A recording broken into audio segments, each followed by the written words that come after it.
This talk will be given by Cariad Knight. So Cariad Knight is currently a master's student in physics at the University of British Columbia, and she will be giving a talk titled Light Camera Myelin.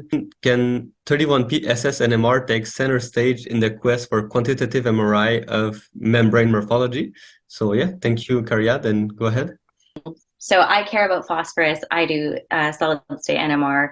So I'm kind of asking everyone to pivot away from all of the different quantitative MRI metrics for myelin that have been proposed and are being talked about, validated so far, into thinking about something potentially new. As has already been mentioned, phosphorus, of course, or phospholipids in the myelin membrane are in these stacked orientations. And so all of the existing quantitative MRI metrics for myelin rely on relatively indirect measures of myelin lipids, but because we have this high abundance of phosphorus in these stacked phospholipid bilayers, I'm interested in seeing whether phosphorus could be used to develop a more direct quantitative metric for myelin membranes. Oh, my goodness. Okay, and so a bit of housekeeping before we get started. I do solid state NMR, as I mentioned, as opposed to MRI. And so the distinction here is that solids decay really quickly. They have very short lasting signals from short T2s. When we Fourier transform this leads to these really broad line shapes, totally in opposition to what we see in MRI, where we're looking at signals from water, and they have very long T2s, and that's really sharp signals when we Fourier transform. Consequently, MRI can't actually see signals from solids, and myelin, of course, is a semi-solid. And so that really provides the motivation to see whether we could use solid-state NMR techniques to look at myelin phosphorus and potentially translate something into a clinical qMR measure. And so I don't use an MRI scanner. I use NMR spectrometers. I have an 8.4 Tesla seen on the right and a 9.2 on the left. And I've been working with samples from pig brain and spinal cord. And so this is what the phosphorus spectrum from a pig white matter sample looks like. And as you can see in the top right here, I've got these two big contributions to the phosphorus spectrum. I have this sharp aqueous peak that's coming from phosphorus metabolites, and then this really broad, we call it a powder pattern in solid state NMR that's coming from the phospholipids in the membrane. Within the membrane, our phospholipids are undergoing a little bit of motion. They've got this axial rotation and then this planar diffusion. And my phosphorus line shape is really governed by chemical shift anisotropy, with a little bit of perturbation from a dipolar coupling with protons, which just has the effect to broaden the spectrum ever so slightly.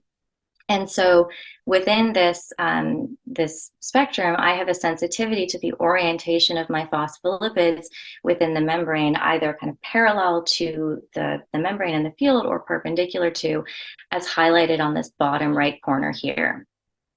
And so I only care about the solid portion. So how do I filter out the aqueous peak to just look at my solid component that's coming from my myelin lipid bilayers? And this is where solid state NMR really shines. And one technique in particular called cross polarization, or CP, is really useful for this. And what CP allows me to do is, under really specific RF conditions, I can transfer polarization between nuclei that are dipolar coupled. This is called the Hartmann-Hahn match condition. And so I'm able to filter out the signal from things that aren't dipolar coupled and only look at the dipolar coupled spins that I care about. In this case, phosphorus and hydrogen that is in the phospholipid. And so this I can do, and this is what the spectra look like. In the middle here, I've got this sort of standard phosphorus spectrum, and then on the right here, I've got this cross-polarized spectrum. And so notable differences are, one, I see that I have this total filtering of the aqueous peak, as I would expect, and I have this real highlighting of the powder pattern from the phospholipid bilayer. In addition to this, I've got this magic angle dip in my cross-polarized spectrum, which is the angle at which the dipolar couplings vanish. And so in addition to this, when I cool my sample down, I expect my membrane to go through a temperature-dependent phase transition, where I move from something that has more of a liquid crystal kind of morphology to something that's more rigid, like a gel. And when I look at the kind of standard phosphorus spectrum, I can see there's some differences between my room temperature spectrum at the bottom and my colder spectra that are pictured up above. But it's kind of hard to interpret what's happening here. Conversely, when I look at the cross-polarized spectra on the right here and compare my room temperature spectrum to that of my colder ones, the differences are really obvious.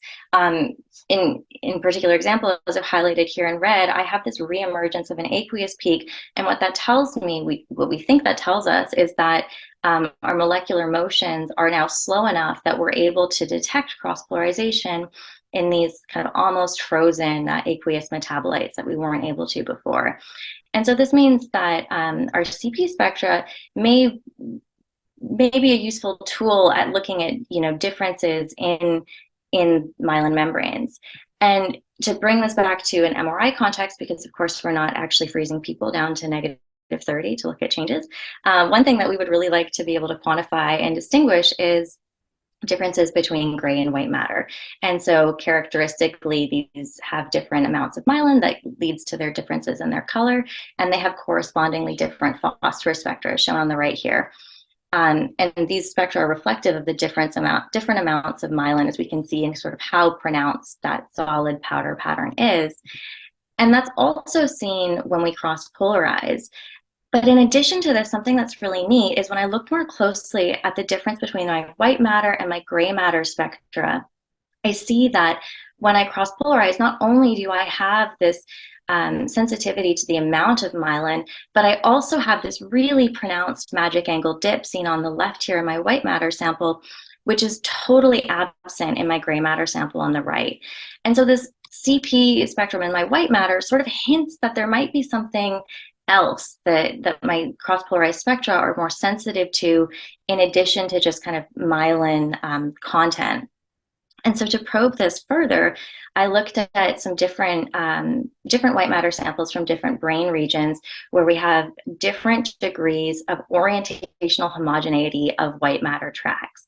And so I looked at the corpus callosum, kind of highlighted in pink here, as well as the pons. Now the corpus callosum, as probably many of you know much better than I, connects the left and right hemispheres, has a huge concentration of white matter. However, the white matter tracks in this region are fairly heterogeneous because we've got them running kind of front, back, and left, right, as seen in the bottom DTI corpus callosum tractography image on the bottom there.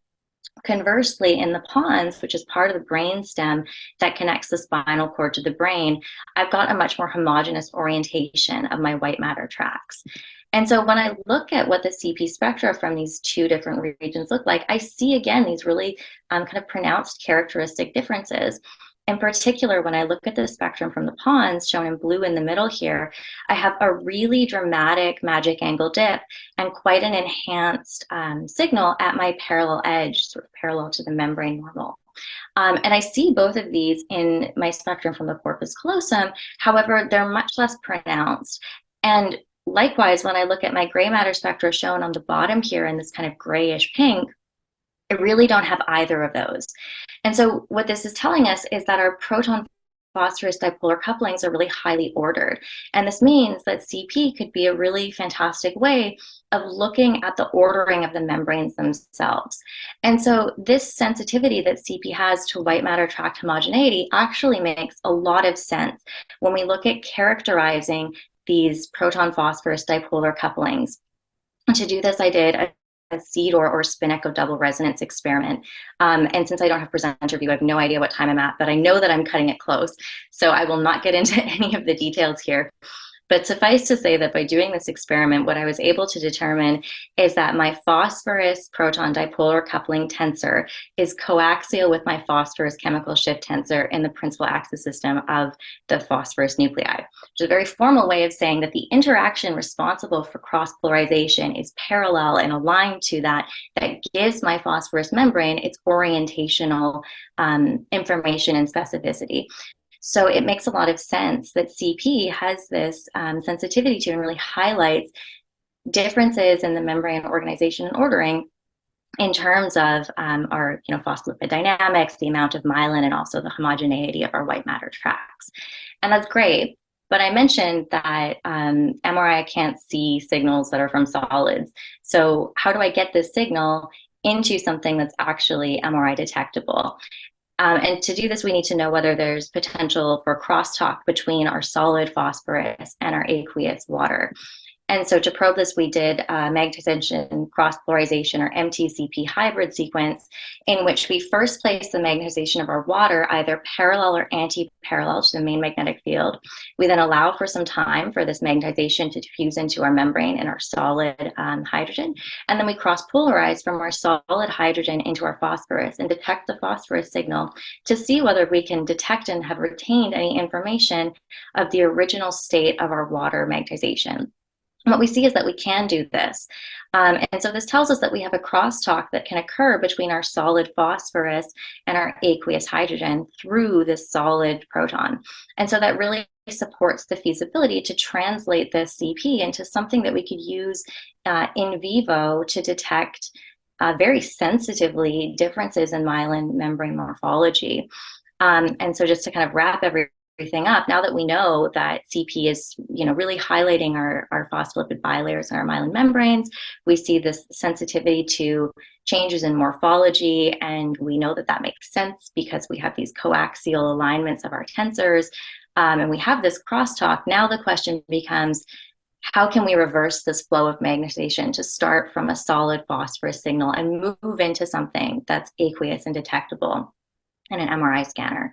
And I'm so sure that I'm out of time, so I will wrap up here and say thank you all so much for your time and patience with all of the issues with the slides. All right, great. Thank you, Cariad. Great talk. Chris, do you have any questions in the chat? Maybe we have time for 1 or 2 questions for Cariad, I think. No questions yet. Maybe I'll start with one. So I think a lot of the people viewing are maybe more biologically focused. You mentioned the magic angle a lot. So maybe you could speak to what that is and why is that important in sort of your results. So let me go back a little bit to, I think I have this slide here. So this down at the bottom left, this equation gives me the dipolar coupling constant between phosphorus and protons. And the magic angle is this value of theta, where this whole thing goes to 0. And so I shouldn't be able to cross polarize when this is at 0. But of course, in reality, I've got, much homogeneity. I've got other things that could be involved in contributing. But the fact that I see this dip, right, this means that I'm sensitive to these dipolar couplings in a really pronounced way, and to the membrane ordering, the ordering of these dipolar couplings. And I guess that's significant because it really highlights that I'm, looking at the ordering of the membranes. Does that kind of answer the question? Is that? Yes, I think so. Okay. Thank you. Okay, yeah, thank you, Cariad.